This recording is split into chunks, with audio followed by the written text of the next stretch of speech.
दोस्तों नमस्कार। मैं इस समय गंगा एक्सप्रेसवे पर हूँ मेरठ शहर में। गंगा एक्सप्रेसवे मेरठ से शुरू होता है और प्रयागराज तक पहुँचेगा।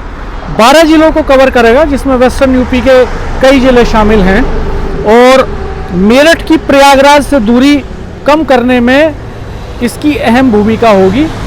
दूरी क्या कहें कि समय कम करने में यात्रा का ये समय घटा करके अभी 10-12 घंटे प्रयागराज तक पहुंचने में लग जाते हैं बाई रोड, तो ये समय घटा करके ले आएगा 4-5 घंटे तक।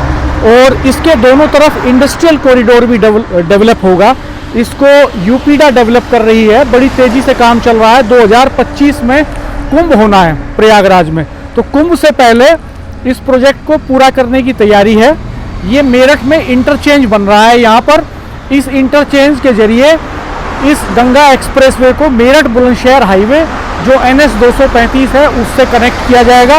ये जो आप व्हीकल चलते हुए देख रहे हैं ये NH 235 है, मेरठ बुलंदशहर हाईवे। और ये मेरठ से हापुड़ के बीच की लोकेशन है, बिजोली गांव के पास। ये स्टार्टिंग पॉइंट है और पहला इंटरचेंज है ये गंगा एक्सप्रेसवे का, जो तैयार होना शुरू हो गया है। मैं आपको जूम करके दूर तक दिखाना चाहूँगा। इधर काफ़ी तेज़ी से काम चल रहा है। लैंड फिलिंग ऑलमोस्ट हो गई है। यहाँ ये एक ढलान के जरिए इस ब्रिज को भी जोड़ दिया जाएगा।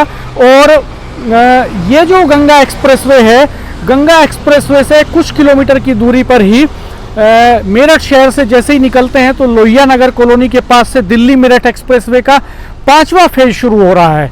यानी ये जो इलाका है ये बहुत हाई पोटेंशियल वाला इलाका बनने जा रहा है। यहाँ से गंगा एक्सप्रेसवे पकड़ सकते हैं आप, दिल्ली मेरठ एक्सप्रेसवे पकड़ सकते हैं आप, यहाँ से मेरठ बुलंदशहर हाईवे पकड़ सकते हैं आप, और यहाँ से आउटर रिंग रोड पकड़ सकते हैं आप। Outer ring road Lohia Nagar में कनेक्ट कर रही है।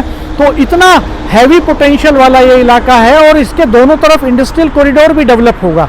तो मेरठ शहर में NH 58 के बाद, चूंकि NH 58 के सहारे शहर के अंदर परतापुर से लेकर के और मोदीपुरम तक रैपिड रेल का कॉरिडोर भी बन रहा है, तो ऐसे में वो बहुत हैवी पोटेंशियल वाला इलाका है। वहाँ पे डेवलपमेंट बहुत फास्ट हो रहा है। और वहाँ पे मेरठ डेवलपमेंट अथॉरिटी जो है वो उसने जो है कॉमर्शियल और रेजिडेंशियल यूज़ को मिक्सअप करने का प्रपोजल पास कर दिया लगभग। तो उस तरह की गतिविधियाँ वहाँ पे होंगी।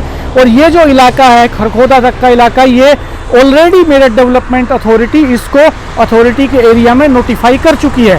तो इस इलाके में रेजिडेंशियल गतिविधियां होंगी, बड़ी तेज़ी से होंगी, बड़े पैमाने पर होंगी। और कुंभ तक इसको खोलने की तैयारी है। हम इसकी आगे की ग्राउंड रिपोर्ट्स भी आपको दिखाएंगे कि क्या कुंभ तक ये चालू हो पाएगा। मुख्यमंत्री योगी आदित्यनाथ लगातार क्लेम कर रहे हैं इसका। हम कोशिश करेंगे भविष्य में कि यहाँ से प्रयागराज तक आपको इस पूरे एक्सप्रेसवे को दिखा पाएँ। फिलहाल इतना ही। हमारे चैनल को सब्सक्राइब कीजिएगा, बेल आइकन प्रेस कर दीजिएगा, नोटिफिकेशंस ऑल कर दीजिएगा। बीच बीच में डेवलपमेंट ओरिएंटेशन भी हम दिखाते रहेंगे और इसका जो पॉलिटिकल इम्पैक्ट है उस पर भी बात करते रहेंगे कि आखिर वो सोसाइटी में किस तरह से रिफ्लेक्ट हो रहा है। धन्यवाद, नमस्कार।